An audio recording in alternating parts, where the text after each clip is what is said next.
Les Corinthiens se croient de grands spirituels. L'apôtre Paul n'est pas de cet avis. Dans Corinthiens 3, 1, 9, il annonce qu'ils sont certes experts en extase mystique, mais le passage parmi eux de divers prédicateurs leur a offert l'occasion de se diviser en clans opposés.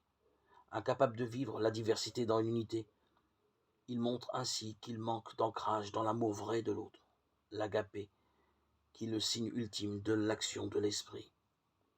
Dans 1 Corinthiens 3, 6, le lecteur attentif s'étonne parfois. L'apôtre Paul ne montre-t-il pas un orgueil démesuré en se présentant comme celui qui a planté?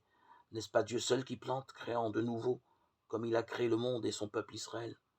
Nous avons probablement une idée trop grecque du Dieu premier moteur qui donne la première chiquenade ou plante le germe initial. L'image reste suggestive.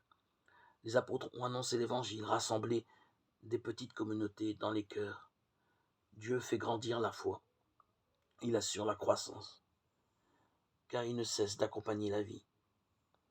Dieu est à l'œuvre silencieusement au cœur de notre humanité. Il fait grandir d'autant mieux que les croyants rassemblés écoutent sa parole, comme la source qui arrose et nourrit la foi.